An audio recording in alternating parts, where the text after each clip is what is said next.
अस्सलाम वालेकुम, welcome again my YouTube family. कैसे हैं? उम्मीद करती हूँ आप सब खैरियत से होंगे। आज जो है ना फाइनली ये वाला सूट मैंने गुल अहमद से लिया था पिछले साल सर्दियों में, क्योंकि सर्दियों में उनकी सेल लगी होती है तो सस्ते से सस्ता कपड़ा भी आपको आसानी से मिल जाता है। तो फाइनली जो है ना आज मैंने इस सूट की कटिंग करनी है। कटिंग करने के बाद इसको मैंने करना है स्टिच। तो मैंने ट्राउज़र कट करके उसको स्टिच कर लिया। ट्राउज़र बड़ी आसानी से स्टिच हो जाते हैं बानिस्बत शर्ट की डिज़ाइनिंग करनी होती है, उसके बाजू लगाने होते हैं, काफ़ी टाइम लग जाता है। तो फाइनली जो है ना मैंने ये स्टिच कर लिया। उसके बाद रात को मैं सो गई थी। अच्छा, इस सूट की अगर आपको डिटेलिंग चाहिए कि किस तरह से कटाई होती है तो आप मुझे कमेंट में ज़रूर बताना कि मैं आपको सिंपल और आसान तरीके से बताऊंगी किस तरह से आप कटिंग करके घर में स्टिच कर सकते हैं। महंगाई बहुत ज़्यादा हो चुकी है। बिल फर्ज अगर हम 2000 का सिंपल 2 पीस भी लेते हैं तो उसकी सिलाई 1500 है, फिर भी वो बहुत ही महंगा पड़ता है। और घर के अखराजात में ये सब मैनेज करना बहुत ही मुश्किल हो गया है। हर घर में किसी न किसी के पास अम्मा के जहेज़ की पड़ी हुई सिलाई मशीनें होती हैं। अगर आपको इसकी डिटेलिंग चाहिए किस तरह से हम आसानी से कटिंग करके स्टिचिंग कर सकते हैं। अच्छा, स्टिचिंग बहुत ही आसान होता है बानिस्बत कटिंग के। कटिंग बहुत ही मुश्किल होता है। अगर जिसको कटिंग आती है तो समझे उसको स्टिचिंग भी आती है। तो यहाँ पे जो है ना आज का ये वाला जो व्लॉग है तकरीबन 15-20 दिन पहले मैंने शॉपिंग का अपलोड किया था। उसके बाद नेक्स्ट डे हम गए थे उधर मेरे मामू के घर, जिसमें मैंने आपको बताया भी था कि हम जा रहे हैं उनसे मिलने, क्योंकि सोलर सिस्टम की वजह से उनके घर में आग लग गई थी। आज जो है ना मेरी 2 बजे आँख खुल गई, पता नहीं कैसे। तो ड्राइवर आया हुआ था गुलाम सुलह में लेने के लिए 5 बजे। मैं और मेरी खाला हम चल पड़े थे। वो आया 5 बजे खाला के घर, उनको पिक किया, उसके बाद मेरे घर आए, सामान उठाया, उसके बाद हम रवाना हो गए।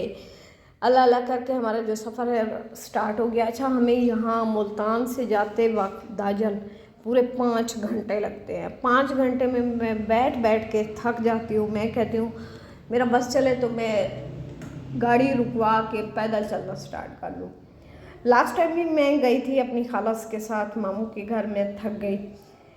और अब भी मैं जा रही हूँ, लेकिन मैं रास्ते में बैठे बैठे बहुत थक गई हूँ। अभी जो है ना हम गाजी घाट डीजी खान से निकले हैं। 1.5 घंटा हमें लगता है डीजी खान पहुँचते। मुल्तान से डीजी खान 1.5 घंटा यहाँ लगता है, और 1.5 घंटा हमें लगता है डीजी खान से जौनपुर तक। 3 घंटे ये हो गए।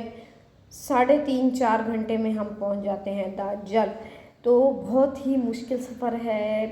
और मैंने नाश्ता भी वही रस खाए, चाय पी, उसके बाद जो है ना वो भी मैंने 4 बजे कर लिया था। हम छोटे थे ना, हम घर से निकलते थे तौसा से तकरीबन 4 बजे। वहाँ से ये वाली जो बस जा रही है ना, ये वाली, इसी तरह से कोच वगैरह होते थे। सुबह सवेरे मैं, मेरी अम्मी, अब्बू, मेरी सिस्टर, हम निकलते थे 4 बजे। 4 बजे वो घर से निकलना, उसके बाद इस कोच पे बैठना। इसकी टाइमिंग होती थी, ये हमें तौसा से डीजी खान, उसके बाद 15-20 मिनट का स्टॉप होता था। उसके बाद ये फिर जौनपुर जाते थे। जौनपुर से हम जो है ना एक लोकल ट्रांसपोर्ट लेते थे हाइस। वहाँ हम लोग 10-15 मिनट वेट करते, जब ये भरेगी ना फिर हम रवाना होंगे। तो इस तरह से हम तकरीबन 9 बजे, 4 से 9 बजे, 9:30-10 बजे हम वहाँ पहुँच जाते थे। अच्छा, यहाँ पे जो है ना दाजल और जौनपुर के चने बहुत ही मशहूर है, छोले चावल। तो हमने सोचा कि हम जो है ना ये खाएं। हालांकि मुल्तान में भी बनते हैं, लेकिन इनका टेस्ट जो है ना अलग होता है। यहाँ पे रेड चने बने जाते हैं, वहाँ जो होता है ना वाइट होते हैं। इधर मुल्तान में वाइट होते हैं, उधर रेड चने होते हैं, जो कि हमें बहुत ही पसंद होते हैं। जब भी हम नाना जी के घर जाते थे तो उनको कहते थे हमें ना इस तरह के चने चाहिए, रेड वाले। नाश्ते में वही बंद होते थे, हम बड़े शौक़ से खाते। तो हम जैसे ही जा रहे थे ना, हम बातें करते रहे कि हमने ना इस तरह से चने खाने हैं। तो मेरी आंटी ने मुझे बताया कि जौनपुर के भी मशहूर होते हैं, चलो आज जो है ना जौनपुर के टेस्ट करते हैं। लेकिन ये वो वाला टेस्ट नहीं था जो हम बचपन में खाते थे, नाना जी हमारे लिए मंगवाते थे। तो ये देखिए यहाँ पे जो है ना ज़राई ज़मीनें हैं। यहाँ पे इस एरिया में ज़राअत बहुत ज़्यादा होती है। गंदम हो गई, कपास हो गई, चावल हो गए, इस इलाके में बहुत ज़्यादा सीज़न होता है। और जो दाजल का घोटा है ना, वो भी यहाँ पे मिलता है, क्योंकि मेन जो है ना दाजल हम जा रहे थे। तो फाइनली जब भी हम छोटे थे ना, जैसे ही हम एंटर होते हैं एक साइड पे ये पार्क है, ये इनका गेट लगा हुआ था दाजल, मतलब हम थक हार के बैठे होते थे, जब ये गेट आता था तो हमें पता चल जाता था कि दाजल में हम एंट्री हो चुकी है, बस 5 मिनट का फासला है। उसके बाद ये वाला पार्क बचपन से लेके अब तक ये सेम उसी तरह से, हाँ इनमें थोड़ी बहुत वो हो गई है, तरक्की वगैरह कर ली है। और ये देखिए जहाँ इस टाइम जो है ना मिज़ान बैंक की बिल्डिंग है, ये वाली जगह जो है ना मेरे नाना जी की आड़त थी, यहाँ पे हम लोग आते थे। लेकिन आज मेरा दिल जो है ना बहुत ही बोझल हो गया था, क्योंकि मैं काफ़ी अरसे बाद 6-7 साल बाद आई हूँ, और अंदर गली में मेरे नाना जी का घर होता था जिसको हमने सेल कर दिया। खैर यही दुनिया का दौर है, दुनिया का दस्तूर है।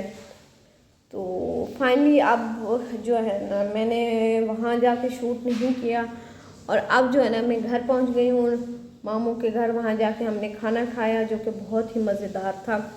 लेकिन ये वाला जो व्लॉग है ना, वीडियोस, ये अगले दिन आके मैंने सेम उसी तरह से घर में खाना बनाया था। मैंने कहा घर आके खाते हैं, और वहाँ पे जाते ही ना पता नहीं मेरे फ़ोन को क्या हो गया था, मेरी बैटरी डेड हो गई, तो मैंने फ़ोन स्विच ऑफ करके रख दिया था।